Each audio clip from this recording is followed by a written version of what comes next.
আমার জীবন বৃদ্ধির পরম উদ্ধাতা শ্রী শ্রী ঠাকুর অনুকূলচন্দ্রের রাঙা রাতুল শ্রীচরণে জানাই আমার শতকোটি প্রণাম। জগৎ জননী শ্রী শ্রী বড়মার রাঙা রাতুল শ্রীচরণে জানাই আমার শতকোটি প্রণাম। যুগাচার্য শ্রী শ্রী পিতৃদেবের রাঙা রাতুল শ্রীচরণে জানাই আমার শতকোটি প্রণাম। সংঘাচার্য শ্রী শ্রী আচার্য দেবের রাঙা রাতুল শ্রীচরণে জানাই আমার শতকোটি প্রণাম।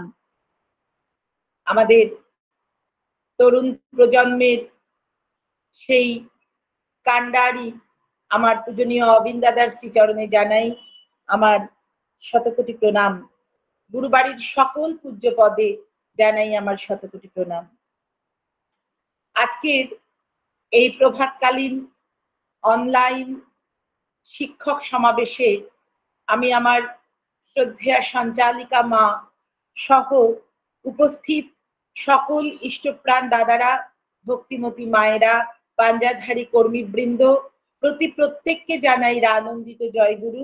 সকলের মঙ্গল প্রার্থনা করি আমার প্রভুর রাঙা রাতুল শ্রীচরণে। খুব সুন্দর ইষ্ট প্রসঙ্গ শুনছিলাম, খুব প্রাসঙ্গিক, খুব প্রাসঙ্গিক। অনেক কথা উনি বললেন যেগুলি আমাদের খুব মেনে চলা লাগে, খুব মেনে চলা লাগে। আসলে আমরা তো পরম পিতার সন্তান। পরম পিতার সন্তান হতে গেলে পরম পিতার যে গুণাবলীগুলি সেইগুলি আমাদেরকে কিন্তু আত্মস্থ করতে হয়।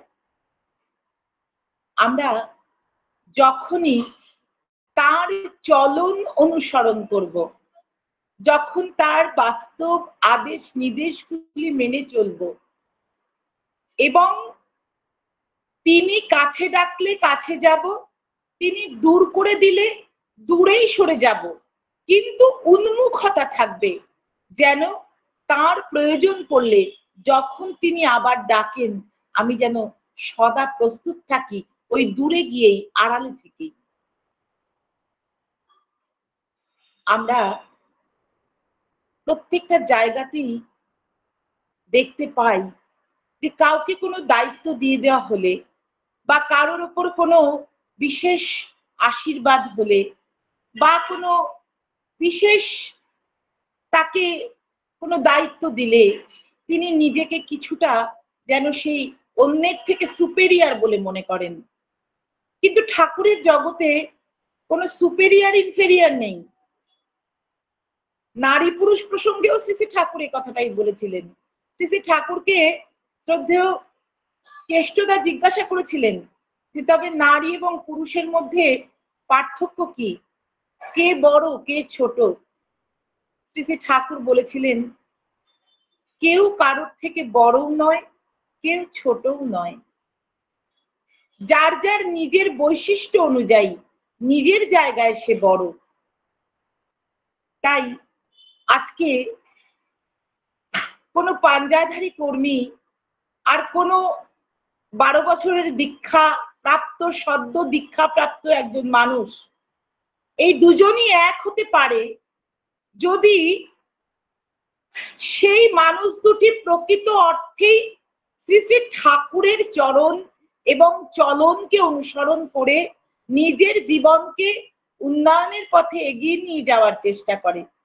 আচার্য নির্দেশ তার আচরণকারী সমস্তটুকুকে গ্রহণ করে তার সত্তাটুকুকে আনন্দিত মনে উপভোগ করে যদি সেই পথে ধাবিত হয়।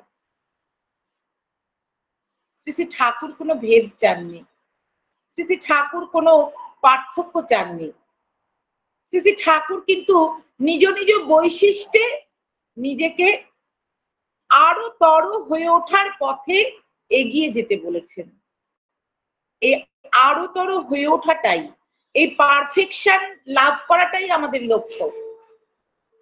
আমরা যতটা পারফেকশনের পথে এগোতে পারবো ততটাই কিন্তু আমাদের সেই ঠাকুরত্ব লাভ আসবে। কেননা তিনি তো তারই বৈশিষ্ট্য দিয়ে আমাদের গড়েছেন। ইংরেজিতে একটা প্রবাদ আছে না, যে God has made man after his own image. ঈশ্বর তারই অংশ স্বরূপ, তারই সত্তার সেই অ্যাট্রিবিউটস গুলি দিয়ে, সেই গুণাবলী গুলি দিয়ে আমাদের কিন্তু তিনি তৈরি করেছেন। তাহলে আমরা কেন সেই ঈশ্বরত্ব প্রাপ্ত হই না?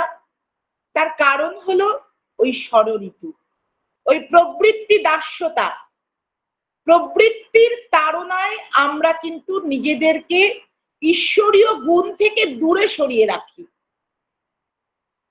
সেই কারণেই আমাদের মধ্যে ঈশ্বর যে গুণাবলী, তার যে গুণাবলীগুলি দিয়েছিলেন, সেইগুলি ধীরে ধীরে ধীরে ধীরে অপ্রকট হয়ে যায়, সুপ্ত হয়ে যায়। আমাদের জীবনের সাধনাই হলো সেই সকল সুপ্ত গুণাবলীগুলিকে উক্ত করে তোলা, শ্রী শ্রী ঠাকুরের কথানুসারী হয়ে এবং আচার্য নির্দেশ আচরণ করে চলে। এই কথাগুলি আমার পূর্ববর্তী মা কিন্তু বলছিলেন এবং যথার্থভাবেই বলছিলেন।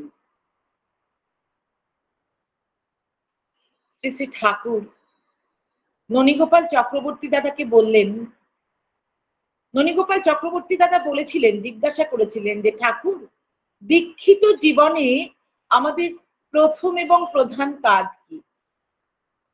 শ্রী শ্রী ঠাকুর তখন উত্তর দিয়েছিলেন যে দীক্ষিত জীবনে তোমাদের প্রথম এবং প্রধান কাজ হলো আমার হারিয়ে যাওয়া সন্তানগুলিকে ফিরিয়ে আনা। হারিয়ে যাওয়া সন্তান, জেসাস ক্রাইস্ট যেমন বলতেন না, আমার ভেড়াগুলি হারিয়ে গেছে, আমাকে খুঁজে দেবে। এখানে কিন্তু ওই প্রতীকী অর্থে প্রত্যেকটি অস্তিত্বকে তিনি তার হয়ে উঠতে বললেন। শ্রীকৃষ্ণ বললেন, সর্বধর্ম পরিত্যাজ্য মামেকং শরণং ব্রজ। সব ধর্ম পরিত্যাগ করে কেবলমাত্র আমার শরণাগত হও। বুদ্ধদেব বললেন, বুদ্ধ্যাং শরণং গচ্ছামি। বুদ্ধের শরণাগত হও, সংঘের শরণাগত হও।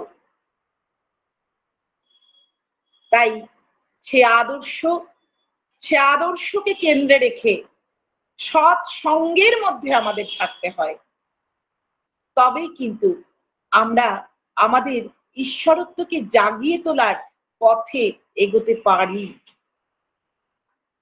আজকে আমারও বিষয় আজকের ইষ্ট নির্দেশ, বাস্তব ইষ্ট নির্দেশ। বাস্তব ইষ্ট নির্দেশ এটা সেই শ্রী শ্রী ঠাকুরই বলে গিয়েছেন। এটা আজকের কথা একদমই যে এটা প্রথম কথা তা নয়, কিন্তু ওই যে বললাম ননীগোপাল চক্রবর্তী দাদাকে শ্রী শ্রী ঠাকুর বলে গিয়েছিলেন যে তোমার দীক্ষিত জীবনের প্রথম কাজ হলো আমার হারানো সন্তানগুলিকে ফিরিয়ে আনা। শ্রী শ্রী ঠাকুরের সময়ই কিন্তু ছিল মান্থলি রিটার্ন ফর্ম।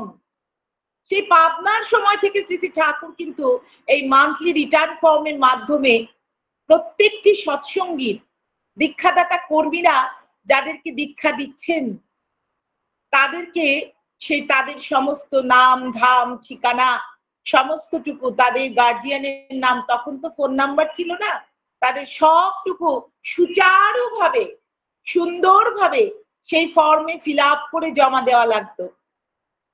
কিন্তু বর্তমান কম্পিউটারের যুগে শ্রী শ্রী আচার্যদেব এবং শ্রী শ্রী অবিন্দ দাদা যখন এই কাজটিকে একদম শক্ত হাতে জোরালো হাতে ধরলেন, তখন দেখা যাচ্ছে যে সেই ফর্ম ফিল আপের কাজটাও, এটা আমার কথা নয়, শ্রী শ্রী আচার্যদেবের কথা, ফর্ম ফিল আপের কাজটাও সঠিকভাবে হয়নি, নামগুলিও ঠিক মতো লেখা হয়নি এবং সমস্তটুকু ঠিক মতো লেখা হয়নি, ঠিকানাটা ঠিক মতো লেখা হয়নি। সেই জন্যই কিন্তু আজকে আমরা অনেক হিসেব পাচ্ছি না। তাহলে আমরা ঠাকুরের আদেশ নির্দেশগুলি পালন করলাম কি কই ঠিক মতন? আমরা কিন্তু আমাদের কাজে, আমি আমার কথা বলছি, আমার কথা বলছি, আমার কাজে আমরা গাফিলতি করি, আমরা পরে করব বলে রেখে দিই। আজকে আমরা স্বস্তায়নী ব্রত গ্রহণ করেছি। স্বস্তায়নী ব্রততে কি বলা হচ্ছে যে আমার কাজ আমি রেখে দিয়ে পরে করব? না, বলা হচ্ছে না। বলা হচ্ছে যে কাজে যা যখন মনে যে কাজ যখন মনে আসবে মনে তৎক্ষণাৎ করবি রে, মানে তৎক্ষণাৎ করার কথা বলা হচ্ছে। বাণীটা আমার সঠিকভাবে এখন মনে পড়ছে না। তৎক্ষণাৎ করার কথা বলা হচ্ছে। কেননা তৎক্ষণাৎ না করলে কিন্তু সেই কাজ আর কখনো সুচারুরূপে করা যায় না। তাই আজকে শ্রী শ্রী আচার্যদেব এবং শ্রী শ্রী অবিন্দ দাদা তারা প্রত্যেককে, আজকে কেউ কিন্তু আলাদা করে পাঞ্জাধারী কর্মীরাই কর্মী নন। আজকে শুধুমাত্র পাঞ্জাধারী কর্মীরাই বা শুধুমাত্র পুরুষ মানুষরাই কর্মী নন। আজকে কিন্তু 8 থেকে 80 প্রত্যেক সৎসঙ্গী নারী পুরুষ নির্বিশেষে আজকে কর্মী। আচার্যদেব বিশেষত নারীদের উপর, মায়েদের উপরে নির্ভর করছেন। কেন? কেন নির্ভর করছেন? কারণ একজন মাই পারেন একদম অন্দরমহল পর্যন্ত, আরেকটি মায়ের ঘর পর্যন্ত চলে যেতে। একজন দাদা যদি আমার বাড়িতে আসেন, আমার বাড়িতে যদি আমার পুরুষ মানুষটি না থাকেন, আমি তাকে আমার ডাইনিং এ বসাবো, তাকে চা বিস্কুট দিয়ে বা মিষ্টি দিয়ে বা জল দিয়ে আপ্যায়ন করব, 1 মিনিট 2 মিনিট কথা বলবো, তিনি নিজেই বেরিয়ে যাবেন তারপর। কেননা আমার সাথে তার তেমনতর কথা নেই, তিনি তো এসেছেন আমার স্বামীর কাছে। কিন্তু আমি যদি একটা বাড়িতে যাই আরো 2 জন মাকে নিয়ে, তাহলে আমি কিন্তু হাত মুখ ধুয়ে একেবারে তার রান্নাঘর পর্যন্ত, হেসেল পর্যন্ত পৌঁছে যেতে পারি, যেখানে ওই বাড়ির মাটি রান্না করছেন, ব্যস্ত আছেন যিনি, তার ব্যস্ততায় আমি কিন্তু কখনো তাকে কিন্তু আমি বিরক্ত করে তার কাজ বন্ধ করে আমি কিছু করব না। তিনিও কাজ করবেন, আমরাও আমাদের টুকটাক কাজটা করে যাব। যাজন করার কাজ, ইষ্টভৃতি বা তার পরিবারটি কেমন আছেন। শ্রী শ্রী আচার্যদেব বলছেন সবার আগে দীক্ষাপত্রের কাজটার মূল কথাই হলো যে মানুষের সেবার কাজে ব্রতী হও। শ্রী শ্রী ঠাকুর আমাদের বলে গিয়েছেন সত্তাপোষণী আহার গ্রহণ করতে। শ্রী শ্রী আচার্যদেব কি বলছেন জানেন? তিনি বলছেন যে সত্তাপোষণী আহারই শুধু নয়, সত্তাপোষণী কথাও আমাদের বলতে লাগে। সত্তাপোষণী কথা, যে কথা দিয়ে আমরা মানুষের দুঃখকে নিরোধ করতে পারি, তার সে আঘাতের উপর প্রলেপ দিতে পারি, তাকে ভালোবাসার স্পর্শে উজ্জীবিত করতে পারি। তাই আমরা যখনই যাচ্ছি দীক্ষাপত্রের কাজে, আমরা তখন কি বলছি? তার বাড়িতে যখন যাচ্ছি, শ্রী শ্রী আচার্যদেব আমাদের শিখিয়ে দিলেন এই কথাটা। তিনি বললেন যে তার বাড়িতে গিয়ে আমরা প্রথমেই যেন তাকে জয় গুরু জানাই এবং আমরা যেন তিনি কেমন আছেন তার খোঁজ করতে আচার্যদেব আমাদেরকে পাঠিয়েছেন। এই কথাটা কিন্তু ম্যাজিকের মতো কাজ করছে। আচার্যদেব খোঁজ করতে পাঠাচ্ছেন তিনি কেমন আছেন, তিনি আপনাদের জয়গুরু পাঠিয়েছেন। এই কথাটা বললে আমি অনেক মানুষের চোখে, অধিকাংশ মায়েদের চোখে জল আসতে দেখেছি। আচার্যদেব পাঠিয়েছেন আমি কেমন আছি জানতে। আমার খোঁজ আমার ছেলে করে না, আমার খোঁজ আমার বৌমা করে না, আমার খোঁজ আমার নাতি নাতনিরা করে না, আমার খোঁজ করছেন সেই দেওঘরের বুকে বসে আচার্যদেব। তাকে হয়তো তিনি চোখেই দেখেননি। অনেকে অবিশ্বাসীর কণ্ঠ নিয়ে বলছে আচার্যদেব আবার আমার খোঁজ কি করে জানতে পারবেন? আমরা যখন সেই দীক্ষাপত্রের কাগজটা বের করে দেখাচ্ছি, এই দেখুন আপনার নাম ঠিকানা, আপনার সমস্তটা তার নজরে রয়েছে, তিনি আমার হাতে দিয়েছেন, তিনি আমাকে বলেছেন এইটুকু নিয়ে আপনার কাছে আসতে। তখন তারা অবাক হচ্ছেন, আমার নাম ঠিকানা আচার্যদেবের নোটিশে রয়েছে, তারা অবাক হচ্ছেন। তাই তার নজরে সবাই আছেন। তিনি যা করছেন, আমরা যা করছি তিনি কিন্তু দেখতে পাচ্ছেন। আমরা মনে করি যে শ্রী শ্রী আচার্যদেবের কথা। আমরা মনে করি ঠাকুর বোধহয় শুধুমাত্র দেওঘরে বসে আছেন, শুধুমাত্র আমার বহরমপুর শ্রী মন্দিরে সৎসঙ্গ বিহারে বসে আছেন, তিনি বোধহয় শুধুমাত্র ওই বাঁকুড়ায় মন্দির হচ্ছে সেইখানে আছেন, তিনি বোধহয় শুধুমাত্র সোনারপুর ঠাকুর বাড়িতে আছেন, তিনি বোধহয় শুধুমাত্র আমার ঠাকুর ঘরের ওই সিংহাসনের উপরে আছেন। না, আচার্যদেব বলছেন শ্রী শ্রী ঠাকুর চিত্রে নয়, আপনার চরিত্রে থাকুক, আপনার চরিত্রে থাকুক, চিত্রে শুধু নয়। চিত্রে থাকলে তিনি ফটো হয়ে থেকে যাচ্ছেন, কিন্তু চরিত্রে যদি তিনি থাকেন আমাদের, তাহলে আমরা কিন্তু সর্বদা মনে রাখবো যে আমার মধ্যে তিনি আছেন, আমি যেটা করছি, আমি যেটা বলছি, আমার যেটা পালন করার কথা সেটা করছি কিনা তিনি দেখছেন, এবং তার সাথে সাথে আমাকে কি রূপে চলতে হবে, কি রূপে বলতে হবে, কি রূপে আমার জীবনটাকে পরিচালিত করতে হবে, সবটুকু আমাকেও সঠিকভাবে করতে হবে। আচার্যদেব বললেন না যে আমরা পোশাক পরে, সাদা পোশাক পরে আমরা তার মতন পোশাকে অনুকরণ নয়, তার আচরণটাকে আমাদের অনুসরণ করা দরকার। শুধুমাত্র পোশাক পরেই আমি সৎসঙ্গী হব তা নয়,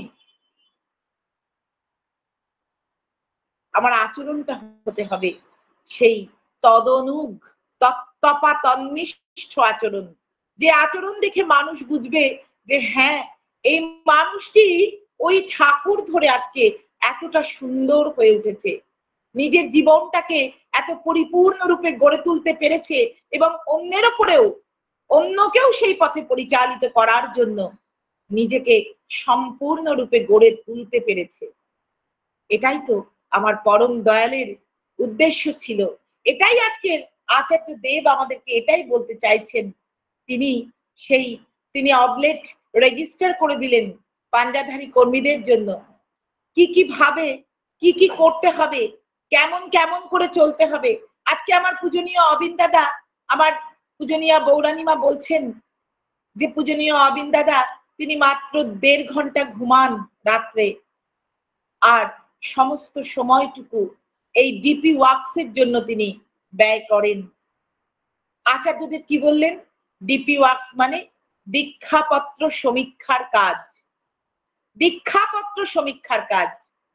এই করোনার কৃষ্ণ প্রেক্ষাপটে যারা বিভিন্ন কারণে, প্রথম এবং প্রধান কারণ আমাদের দুর্ব্যবহার, আমাদের নেগলিজেন্সি, আমরা তাদের দীক্ষার পর আর কোনোদিন খোঁজ নিইনি, তারা কেমন আছেন জানতে যায়নি, তারা তাদের ঠাকুরকে পেয়ে কতটা আনন্দিত সেই পথটা, আনন্দ খুঁজে পাওয়ানোর পথটা আমরা তাদের দেখাইনি। একদম বাস্তব একটা উদাহরণ দিচ্ছি। এক দাদা তিনি দীক্ষা নিয়েছিলেন, ও আনন্দ সহকারেই নিয়েছিলেন। একদম কালকের ঘটনা বলছি, আমার একদম কালকে সৎসঙ্গ থেকে ফেরার সময় তার মুখ থেকে শুনলাম। তো তিনি ছেড়ে দিয়েছেন, ঠাকুরের ইষ্টভৃতি করেন না। আমি জিজ্ঞাসা করলাম যে আপনি ঠাকুরকে ছেড়ে দিলেন কেন? আমরা তার নামটা পাই, আমরা তার নাম ঠিকানা আমাদের যে দীক্ষাপত্র সমীক্ষার যে কাগজ দেওয়া হয়েছে তাতে আমি পেয়েছি, সেই জন্য আমি জিজ্ঞাসা করলাম। তো তখন তিনি বললেন যে কি বলবো, আপনাদের সংস্পর্শে যদি আসতাম আগে, আমাদের কিছু কিছু ব্যাপারে তিনি আমাদের খুব ক্লোজ থাকেন, আমাদের পরিবারের খুব ক্লোজ থাকেন।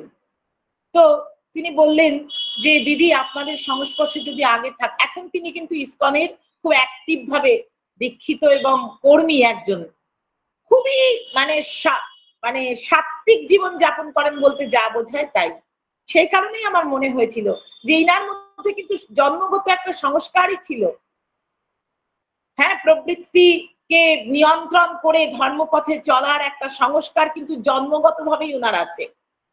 সম্পূর্ণ নিরামিষ আহার গ্রহণ করেন, বাইরে কোথাও কিছু খান না, এবং সম্পূর্ণরূপে মানে একদম সাত্ত্বিক জীবন যাপন করেন ইসকনের দীক্ষা নিয়ে।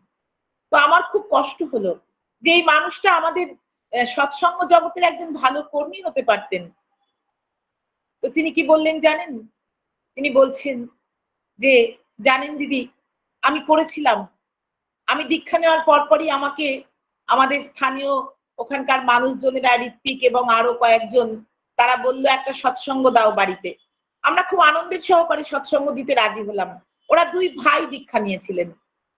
তো সৎসঙ্গ হয়ে যাওয়ার পরে সেই যারা সৎসঙ্গের আয়োজন করতে বলেছিলেন, ঋত্বিক দাদা এবং কিছু স্থানীয় কর্মী, তারা আমাদের উপরে একদম জোর করতে লাগলেন যে বাড়ির সবাইকে আজকে দীক্ষা নিতে হবে। বাবা, মা, তার স্ত্রী, তার বৌদি, মানে 2 ভাই নিয়েছিলেন দীক্ষা। তাদের সবাইকে দীক্ষা নিতে হবে। তো তিনি বলছেন যে আমার বাবা তখন অলরেডি ইসকনের দীক্ষা নিয়েছেন। তিনি কিন্তু নেবেন না কিছুতেই দীক্ষা, বাবা মা। তারা কিন্তু জোর করেছে। জোর করেছে, না না তোমাদের এইখানে দীক্ষা নেওয়া লাগবে। এবং তারা, এটা বলতে আমাদের খুব খারাপ লাগে, এটা আমরা নানা জায়গায় শুনি এবং দেখি। বাস্তব কথা বলছি। অনেকের পছন্দ হবে না আমি জানি। একটা সৎসঙ্গ দিতে গেলে একটা মানুষ ভয় পেয়ে যাচ্ছে আজকে। কেন? না এত এত এত এত দিতে হবে, এত এত এত এত প্রসাদের ব্যবস্থা করতে হবে, এইগুলি আগে থেকে ফরমান জারি হয়। তো সেই ফরমানটা ওরা জারি করেছিলেন, এই করতে হবে প্রসাদে, এটা তো বলেই ছিলেন। আর তার সাথে এত এত অর্ঘ্য দিতে হবে। প্রত্যেকের নাম করে করে, মানে একজন গান করলে তাকে এত টাকা, একজন খোল বাজালে তাকে এত টাকা, এইরকম। তো বলছে দিদি এইসব দেখে শুনে আমাদের মধ্যে সেই দিনই বিতৃষ্ণা চলে এলো যে এই যদি ধর্মের জগৎ হয় তাহলে এই জায়গায় আমরা আর থাকতে পারবো না। সেই জন্য সেদিন তাদের সাথে আমাদের প্রচন্ড কথা কাটাকাটি হয় এবং আমরা আর কিছু করিনি। মানে তাদের 1 মাস পূর্ণ হয়নি ইষ্টভৃতি জমা দেওয়ার জন্যই। তারা দিন 15 ইষ্টভৃতি করেছিলেন, সেটা জমাও দেননি। তাহলে এই তো হলো আমার ব্যবহার। একজন, আমি আমার কথাই বলবো, আমরা তো এরকমই করি গিয়ে, তাই না? আমরা এরকমই করি গিয়ে। তাই তো আজকে মানুষগুলি দীক্ষা নিয়েও ঠাকুরকে ভালোবেসে তারা দীক্ষা নিয়েছিলেন, কিন্তু আমার জন্য, আমার ত্রুটির জন্য, আমি একজন পাঞ্জাধারী কর্মী, আমি একজন ভক্ত, আমি একজন মন্দির কর্মী হিসাবে যখন তার বাড়িতে যাচ্ছি, তখন আমি তার সাথে এই ব্যবহার করে আসছি, আর সেই মানুষটা এইভাবে ঠাকুরকে ছেড়ে চলে যাচ্ছেন। এ দায় আমার। শ্রী শ্রী আচার্যদেব তিনি নিজে এই কথাগুলি উল্লেখ করেছিলেন যখন দীক্ষাপত্র সমীক্ষার কাজে তিনি সেই প্রাদেশিকভাবে মানুষদেরকে ডাকছিলেন এবং তিনি যখন সেই কথাগুলি বলছিলেন প্রত্যেককে বুঝিয়ে, এবং তিনি নিজে আজকে আমার আপনার দায় তিনি নিয়েছিলেন। তিনি বলেছিলেন যে আমরা যে দুর্ব্যবহার মানুষের সাথে করেছি এতদিন ধরে, এই দায় আমার। একথা শ্রী শ্রী আচার্যদেব বলেছিলেন। এটা আমাদের জন্য অত্যন্ত লজ্জার, অত্যন্ত লজ্জার। আমাকে মাফ করবেন, আমার কাউকে আঘাত করা উদ্দেশ্য নয়, আর সকলেও এরকম নয়। 100টার মধ্যে 1টি মানুষ এরকম হয়, কিন্তু ওই 1টি মানুষের জন্য আর 99টি মানুষের কিন্তু বদনাম হয়। ওই 1টি মানুষকে সংশোধন করা লাগে। আমার মা বলছিলেন না যে ঋত্বিক মানেই পাঞ্জাধারী কর্মী মানেই যে তিনি প্রবৃত্তির থেকে ঊর্ধ্বে উঠে গিয়েছেন, তা কিন্তু নয়। এটা খাঁটি সত্য কথা। আমরা কেউ প্রবৃত্তির ঊর্ধ্বে নই, কিন্তু আমাদের নিরন্তর সাধনা হলো আমাদের প্রবৃত্তিকে শুভতে বিনায়িত করে দেওয়া। আমার কাম তো থাকবেই, কিন্তু আমার কামটা কি জন্য থাকবে? সেই পরম কাম্যকে লাভ করার জন্য। আমার লোভ তো থাকবেই জীবনে, কিন্তু আমার লোভটা কি হবে? সেই পরম লভ্যকে লাভ করার জন্য। তা না করে আমরা কিন্তু দেখতে পাচ্ছি যে তার অনেক অপব্যবহার হয়েছে। একথা এখন একথা সমস্তটুকু আজকের এবারের আলোচনায়, শ্রাবণ মাসের আলোচনায় পূজনীয় বিঙ্কি দাদা বলছেন যে 365 দিনের মধ্যে কোন কোন পাঞ্জাধারী কর্মী কদিন কাজ করেছেন তার রেকর্ড তিনি দিয়ে দিচ্ছেন, সমস্ত রেকর্ড একটা সুইচ টিপলে আমাদের চোখের সামনে চলে আসছে। একথা পূজনীয় বিঙ্কি দাদা বলেছেন, আলোচনা পত্রিকা খুলে দেখবেন। 365 দিনের মধ্যে কেউ কাজ করেছেন 10 দিন, কেউ কাজ করেছেন 20 দিন, কেউ কাজ করেছেন 30 দিন, মনে হয় 100 দিন অতিক্রম হয়নি কারোর। তাহলে আমরা কি কাজ করছি? আজকে একদম নতুন আমরা যারা ডিপি ওয়ার্কস এর সাথে সেই প্রথম থেকে জড়িত আছি, সেই ডিপি ওয়ার্কস এর আমরা এখন দেখতে পাচ্ছি যে অ্যাক্সেস, এখন আর আমরা তো সাধারণ মানুষ, আমরা তো প্রথমত নারী, দ্বিতীয়ত আমরা একদম সাধারণ মানুষ, আমরা তো কোনো কর্মীই নই, কিন্তু দেখা যাচ্ছে যে মায়েরাই কাজ করছেন, স্ট্যাটিস্টিক্স বলছে। একথা দেওঘর থেকে বলা হচ্ছে যে অধিকাংশ ক্ষেত্রে দেখা যাচ্ছে যেটুকু কাজ হচ্ছে সেটা মায়েদের হাত ধরেই এগোচ্ছে বেশি।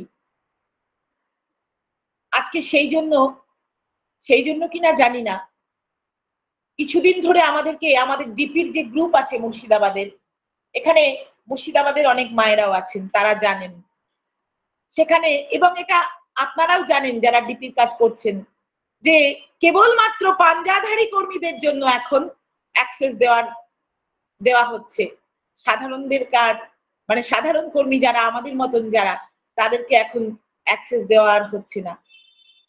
শ্রী শ্রী আচার্যদেব, শ্রী শ্রী অবিন্দ দাদা বুঝিয়ে দিতে হয়তো বা চাইছেন যে কর্মীরা যারা প্রত্যেকে একদম রেজিস্টার্ড কর্মী, তারা অ্যাক্টিভলি যুক্ত হন।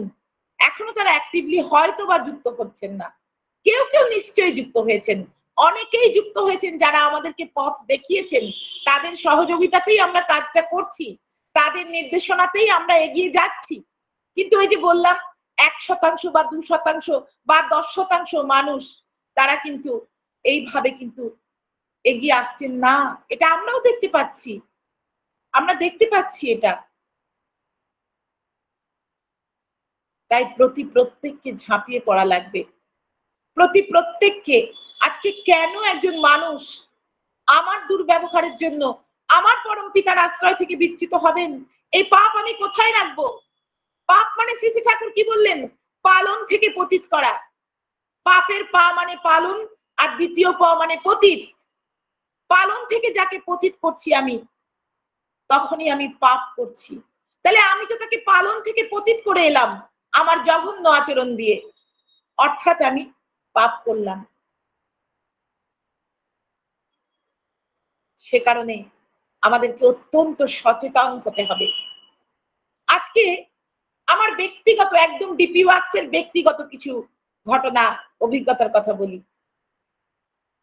আমাদের এখানে মহুলা বলে একটি গ্রাম আছে, সেখানে একটি সৎসঙ্গ কেন্দ্র মন্দির আছে, আমার বাড়ি থেকে প্রায় 16-17 কিলোমিটার দূরে, তার বেশি তো কম না। সেই গ্রামের একজন মা, মানে একজন দীক্ষা পেয়েছেন এমন মা, আমার স্কুলের কলিগ। সেই সূত্রে আমি তার পরিবারের আপডেট করি এবং তার মাধ্যমে আমি ওই গ্রামের মানুষের কাছে পৌঁছাই। তারপরে সেই গ্রামে আমি বহু মানুষের আপডেট করি, তার আগে ওইখানে কোনো আপডেট হয়েছিল না। তো ওখানকার কাজ বা ওখানকার যে সমস্ত পালন করার কথা, সেগুলো অনেকটাই পিছিয়ে পড়া ছিল।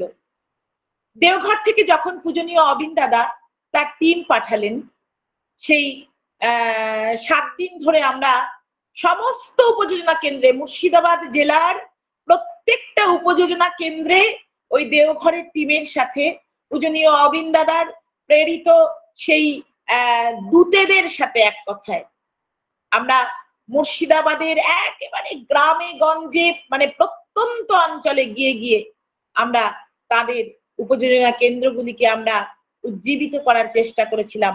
দীক্ষাপত্র সমীক্ষার কাজ কিভাবে করবেন তারা, সেগুলো আমরা দেখেছিলাম। সেই সময় ওই দাদারা, অর্থাৎ সেই মানে দেওঘরের প্রতিনিধিরা আমাদের কাজ দেখে, আমরা স্বামী স্ত্রী ওই মহিলা গ্রামের কাজ করেছি একসাথে, তো তিনি আমাদের কাজ দেখে খুশি, তারা খুশি হয়ে ওইখানকার আমাদেরকে মেন্টার বানিয়ে দিয়ে গিয়েছিলেন যে মা আপনার হাত ধরে মহুলা গ্রাম এতটা এগিয়েছে এবং ওখানকার পিনের পুরো দায়িত্ব। একটা পিনে কিন্তু প্রায় 18-19টা গ্রাম আছে, শুধু মহুলাই নয়। এই পিনের দায়িত্বটা আপনারা নিন এবং এখানে আপনারা অ্যাক্টিভলি কাজ করুন। আপনাদের কাজটা অনেকটা এগিয়েছে যেহেতু। তো আমরা সেখানে কাজ করলাম। একদম সেই প্রথম থেকে স্কুল থেকেই আমি চলে যাই। আমার ওই কলিগকে প্রয়োজনে নিয়ে নিই। কোনোদিন একাই যাই, কোনোদিন আমার স্বামী দেবতাকে নিয়ে চলে যাই। তোমার স্কুল যদি আগে ছুটি হয় চলে এসো। শনিবারগুলো আমাদের যেহেতু হাফ ছুটি, আমরা শনিবারগুলো টার্গেট করি যে যাবই। এরকম ভাবে আমরা কিন্তু মহুলার একদম গ্রাম-গঞ্জ ওখানকার স্থানীয় মায়েদের কিন্তু খুব অ্যাক্টিভলি সাহায্য পেয়েছি আমি। অত্যন্ত সাহায্য করেছেন তারা। কেননা তারা না থাকলে আমি ঘরে ঘরে পৌঁছাতে পারতাম না। তাদের সাথে করে করে আমরা ঘরে ঘরে পৌঁছেছি এবং সেখানে গিয়ে আমি দেখতে পেলাম যে বেশিরভাগ মানুষের একটাই কথা যে আমাদের কাছে তো কেউ আসে না, আমরা তো জানতে পারি না। আমরা জানতে পারি না দীক্ষা দেওয়ার পরে ইষ্টভৃতিটা কি পদ্ধতিতে করতে হয় সেটুকুও তারা ভুলে গেছেন। তারা প্রণাম মন্ত্র জানেন না, তারা শত অনুজ্ঞা জানেন না, তারা ইষ্টভৃতির মন্ত্র জানেন না, অধিকাংশই পড়াশোনাই জানেন না, পড়তে জানেন না। তাদের ঘরে কোনো ঠাকুরের আসন নেই, বা যাদেরও বা আছে একসাথে সেই 36 কোটি দেবতা একত্রে রয়েছে। স্থানীয় কিছু মায়েদের উজ্জীবিত করে তাদের সহযোগিতায় এবং এক-আধজন দাদাও তারা আমাদের সঙ্গে থেকেছেন এবং আমরা কিন্তু ঘরে ঘরে পৌঁছেছি। তো প্রত্যেকের একটাই কথা, তারা কিন্তু অত্যন্ত খুশি হয়েছেন আমরা যাওয়াতে। তারা বলছেন আপনারা আরো আসুন, আপনারা আসুন, আমাদের শিখিয়ে দিন, আমরা করতে চাই। এবং আমরা 1.5 বছর 2 বছর অনেক আপডেটের কাজ করেছি ওই অঞ্চলে, অনেক আপডেটের কাজ এবং স্থানীয় ওই কয়েকজন মা এবং দাদার সহযোগিতাতেই কিন্তু আমরা এটা করতে মানে সমর্থ হয়েছি। তাদের সহযোগিতা ছাড়া আমাদের একার পক্ষে কখনো সম্ভব ছিল না। তো আমি গিয়ে শুনলাম যে ওই অঞ্চলে ওই পিনে 17-18টা গ্রামে কোনোদিন কখনো মাতৃ সম্মেলন হয়নি। সৎসঙ্গ হয়, কিছু কিছু সৎসঙ্গে আমরা গিয়েছি, রাত্রে গাড়ি ভাড়া করেও গিয়েছি যে সৎসঙ্গ কেমন হয় দেখবো। ওখানকার ধ্বনি প্রতিধ্বনি জয়ধ্বনিটা ঠিক মতো হয় না। ওখানকার মানে অনেক কিছুতেই মানে যেটা হওয়ার ছিল গাইডেন্স দেওয়ার কেউ ছিল না। তো যাই হোক, আমি একটা হোয়াটসঅ্যাপ গ্রুপ খুলেছি। হোয়াটসঅ্যাপ গ্রুপে মাতৃ সম্মেলন তারা জানেন না কাকে বলে। মায়েরা, আমার মনের মধ্যে খুব দুঃখ হলো যে মায়েরাই যদি জেগে না ওঠেন, মাতৃ সম্মেলনের দ্বারা মায়েদের জাগিয়ে তুলতে হয়। মায়েরাই যদি জেগে না ওঠেন তাহলে দাদাদেরকে কে জাগাবে? মায়েদের কথা কিন্তু দাদারা ফেলতে পারেন না। শ্রী শ্রী ঠাকুর বলে গেছেন নারীর নীতিতে। তাই মায়েদেরকে আগে উজ্জীবিত করতে হবে, জাগ্রত করতে হবে। আমি তাদের কাছে প্রস্তাব দিলাম যে আপনারা শ্রাবণ পরিক্রমা করুন এবার। সবাই ভয় পেল যে 1 মাস 31 দিন এবার শ্রাবণে গিয়েছে, আমরা কি পারবো দিদি? অবশ্যই পারবেন। কি করে করব বলে দিন। আমি গেলাম, তাদেরকে প্রার্থনা তুলে দিলাম হারমোনিয়ামে, তাদের সাধনাদির স্তোত্র শিখিয়ে দিলাম নিজে অভ্যাস করে করে। তাদেরকে শ্রী শ্রী ঠাকুরের পাঁচালি একদম হারমোনিয়াম ধরে তাদেরকে প্র্যাকটিস করালাম। তাদের গ্রুপে প্রতিদিন কিছু কিছু গান দিলাম। সেই গানগুলো তারা রিহার্সাল করতে আরম্ভ করলো শ্রাবণ মাসের অনেক আগে থেকে। তারা প্রার্থনা রিহার্সাল করলো, তারা পাঁচালি সাধনাদির স্তোত্র পাঠ, তারা সমস্ত গানগুলি এইভাবে রিহার্সালই চলতে থাকলো 1 মাস। হোয়াটসঅ্যাপ গ্রুপে তারা বাণী পাঠ করে করে শোনাতে লাগলো ঠিক মতো হচ্ছে কিনা। এইভাবে এক কথায় ট্রেনিং দিয়ে প্রথম আমার গর্ভধারিণী মায়ের নামে শ্রাবণের 1 তারিখে সেই মহুলা সৎসঙ্গ কেন্দ্রে প্রথম মাতৃ সম্মেলন নিবেদন করলাম আমাদের পরিবারের পক্ষ থেকে। অপূর্ব মাতৃ সম্মেলন হলো। এর আগে আমরা যখন গিয়েছিলাম 2, 3, 4, 5 বার গিয়েছি ওখানকার সৎসঙ্গে। 15টির বেশি মানুষ দেখিনি সৎসঙ্গে। 15, 14, 10, 12 এরকম। আমরা নিজেরা গিয়েছি, তার সাথে যুক্ত হয়ে আর 2 জন হয়তো বেড়েছে। তো সেই প্রথম দিনের মাতৃ সম্মেলনে 82 জন মা এলেন গ্রাম থেকে। কেননা আমরা গ্রামে গ্রামে যাজন করেছি, মায়েদেরকে বলেছি মাতৃ সম্মেলন হবে, শ্রাবণ পরিক্রমা হবে। প্রথম দিন আমার মায়ের নামে ভোগ নিবেদন হবে, সবটুকু শুনে তারা একেবারে সেই টকবক করে ফুটেছেন আনন্দে। ৮২-৮৩ জন মা হলেন এবং ২ জন দাদা তার সাথে ছিলেন। তারা এত আনন্দ হলো প্রথম দিন শ্রাবণ পরিক্রমায়। মায়েরা একা একা যে এমন করে করতে পারেন সেখানে মানে দাদারা পিছন থেকে, আমি গুরুবাড়ির আশীর্বাদ নিয়েছিলাম যে দাদারা পিছনে থাকবেন, তারা সার্বিক সহায়তা করবেন, হ্যাঁ? এবং তারা সেইভাবেই আমাদেরকে সাহায্য করেছিলেন। এবং ৩১ দিন ধরে প্রত্যেকটি বাড়িতে, প্রত্যেকটি গ্রামের পিনে প্রত্যেকটি গ্রামে মাতৃ সম্মেলন হলো। কোনো দিন ২টো করেও হলো।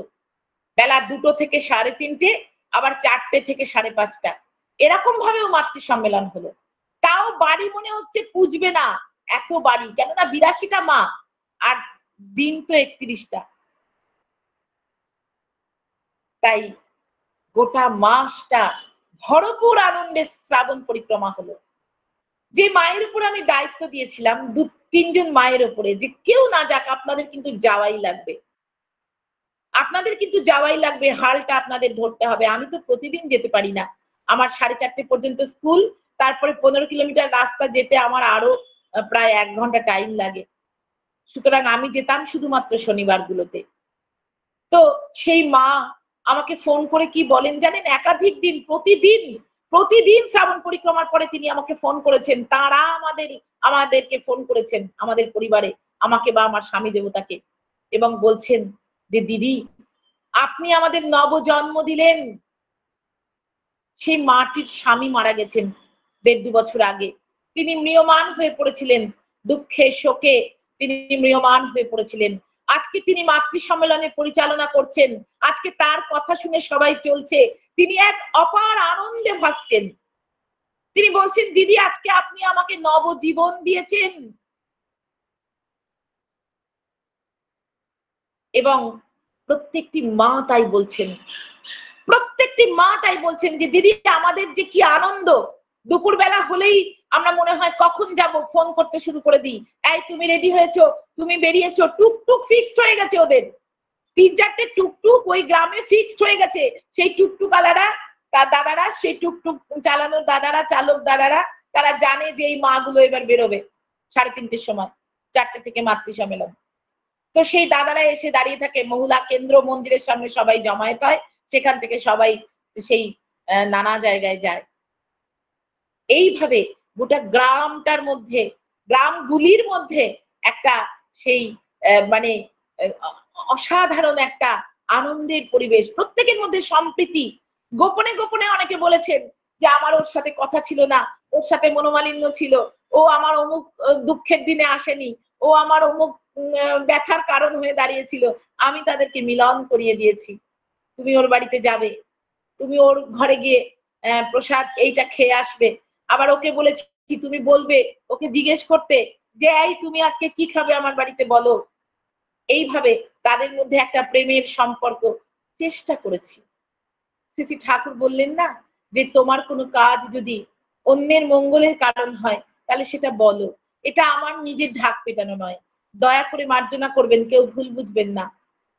আমরা চেষ্টা করেছি। তাই তো আজকে তারা ভাদ্র মাসের ১ম দিন ভাদ্র পরিক্রমাও শুরু হয়েছে। মায়েদেরই দায়িত্বে দাদারাও আসছেন। কিন্তু মূল ওই দায়িত্বটা মায়েদের উপরেই কিন্তু। কেননা এত সাফল্যমণ্ডিতভাবে শ্রাবণ পরিক্রমা হয়েছে যে দাদারাই বলেছেন যে, "তোমরাই জোগাড় করো, তোমরাই লিস্ট করো কারা কবে কোন বাড়িতে দেবেন। আমরা শুধু হাজির থাকবো। বাতাসার গুঁড়ো দিয়ে প্রয়োজনে।" হ্যাঁ? তো সেইভাবেই তারা চেষ্টা করেছেন। ভাদ্র পরিক্রমার ১ম দিনে আমরা গেলাম, সপরিবারে সবাই মিলে আমরা গেলাম ওখানে, যার বাড়িতে ১ম হলো। সেই বাড়িতে এক মা প্রচন্ড অ্যাক্টিভ কর্মী, তিনি আমার ডিপির প্রচন্ড অ্যাক্টিভ কর্মী। কিন্তু তার অ্যাক্সেসটা এখন ডিঅ্যাক্টিভেটেড হয়ে রয়েছে। যাই হোক, তিনি বলছেন, ইষ্ট প্রসঙ্গে বলছেন, তার গোটা পরিবারটাই কিন্তু দীক্ষিত। কিন্তু শ্বশুর-শাশুড়ি বিচ্ছিন্ন হয়ে গিয়েছিলেন। তারা স্বামী-স্ত্রী সন্তান সহ তারা চালিয়ে গিয়েছেন এবং এখন ডিপি কাজও করছেন। তো বলছেন, "জানেন দিদি", মানে ইষ্ট প্রসঙ্গেই বলছেন যে, "আমার শ্বশুর-শাশুড়ি তো বিচ্ছিন্ন হয়ে পড়েছিলেন। এই ১ মাস শ্রাবণ পরিক্রমায় আমি এই যে বাড়িতে প্র্যাকটিস করেছি গান বা এইগুলো, আমার মেয়েটাকে, ওর মেয়েটা ছোট্ট একটা মেয়ে, তাকে হারমোনিয়ামে তুলে দিয়েছে সমস্ত প্রার্থনা এইসব দেখে শুনে, এবং আমি কাজকর্ম সেরে যেভাবে হোক 3:30টায় বেরাবই। তিনি কিন্তু একজন আবার চাকরিরত, মানে তিনি ওই আইসিডিএস এ চাকরি করেন। তো তিনি বলছেন আমার চাকরি সামলিয়ে, গৃহ সামলিয়ে 3:30টায় আমি বেরাবো, শ্বশুর শাশুড়ির খাবার ঢেকে রেখে তাদেরকে বুঝিয়ে দিয়ে যখন আমি আসছি, তারা এতটাই ইমপ্রেসড হয়েছেন, এখন তারাও ইষ্টভৃতি শুরু করেছেন। তো এই তো হচ্ছে আমার আচরণ। উনি বলছেন আমার ছোট বোনের মতো। সেই মেয়েটি বলছে যে, দিদি আমি কোনোদিন শ্বশুর শাশুড়িকে বলিনি যে আপনারা ইষ্টভৃতি করুন। আমাকে দেখে, আমার আচরণ দেখে তারা শুরু করেছেন। এটাই তো আমাদের হওয়া লাগে। এই আমাকে দেখে তারা শিখবে। এটাই তো আমাদের হওয়া লাগে। এটাই তো শ্রী শ্রী ঠাকুর চেয়েছেন। শ্রী শ্রী আচার্যদেব চাইছেন আজকে। শ্রী শ্রী অবিন দাদা আজকে সেটাই তো চাইছেন। আজকে অবিন দাদা কি বলছেন? আজকে অবিন দাদা বলছেন যে এই যে আমরা শিক্ষকতা করি, আমাদের তো স্কুলে একজন হেডমাস্টার মশাই থাকেন। সেই হেডমাস্টার মশাই কি করেন? আমরা তো যার যার মতো করে আমাদের ছাত্রদেরকে পালন দিই, পোষণ দিই, রক্ষণ দিই। তাদেরকে জ্ঞানের পথে এগিয়ে দেওয়ার চেষ্টা করি। কিন্তু তবুও প্রধান শিক্ষক মহাশয়ের কিন্তু একটা আলাদা দায়িত্ব। তাকে লক্ষ্য রাখতে হয় যে কোন ছাত্রটা স্কুলে আসছে না, কোন ছাত্রটা পড়াশোনা করছে না, কোন ছাত্রটা স্কুলে আসার নাম করে অন্য কোথাও চলে যাচ্ছে। প্রয়োজনে তার বাড়িতে যেতে হয়, প্রয়োজনে তার বাবা মাকে ইনফর্ম করতে হয়। এগুলো কিন্তু প্রধান শিক্ষক মহাশয়ের দায়িত্ব। তো আজকে অবিন দাদা বলছেন যে আমাদের এই সৎসঙ্গ জগতের প্রধান শিক্ষক মহাশয় হলেন আমাদের শ্রী শ্রী আচার্যদেব। শ্রী শ্রী আচার্যদেব তিনি প্রধান শিক্ষক। তাই তো তিনি প্রতিটা বাড়িতে তার প্রেরিত প্রতিনিধি পাঠাচ্ছেন যে কোন মানুষটি আজ কেমন আছেন, তারা কেন বিচ্যুত হয়েছেন। করোনার যে একটা করাল গ্রাসে আমরা পড়েছিলাম বিশ্ব জুড়ে, এটা একটা বিরাট কারণ। মানুষের তখন আর্থিক কোনো উপার্জন ছিল না। অনেক মানুষের জীবনে অনেক অনেক বিপদ এসছে, মৃত্যু এসেছে, অনেক দৈন্য এসেছে, অনেক দুর্ভাগ্য এসেছে।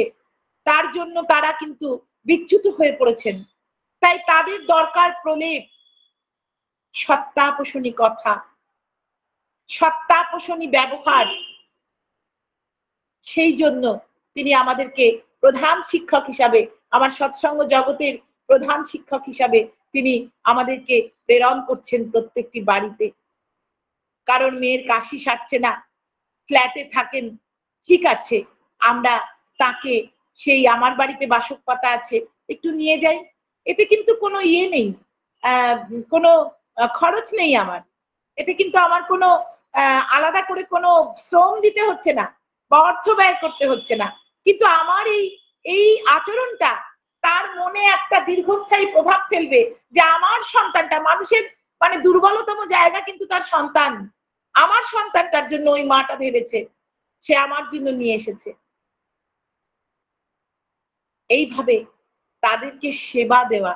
ডিপি ওয়ার্কস মানে প্রথমে আচার্যদেব বলছিলেন দীক্ষাপত্র সমীক্ষার কাজ, আর বর্তমানে তিনি বলছেন ডিপি ওয়ার্কস মানে দ্বার পরিক্রমা। দ্বারে দ্বারে যাও, প্রত্যেকের কাছে পৌঁছাও, প্রত্যেকের সেবা দাও, প্রত্যেককে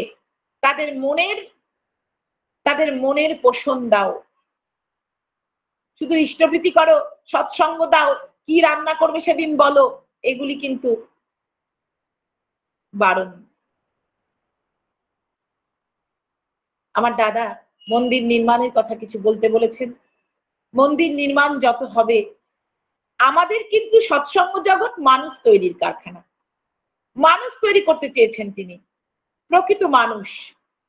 আর সেই মানুষ তৈরির কারখানাগুলি যাতে অনেক অনেক জায়গায় গড়ে ওঠে, সব জায়গায় গড়ে ওঠে, তার জন্যই মন্দির নির্মাণ।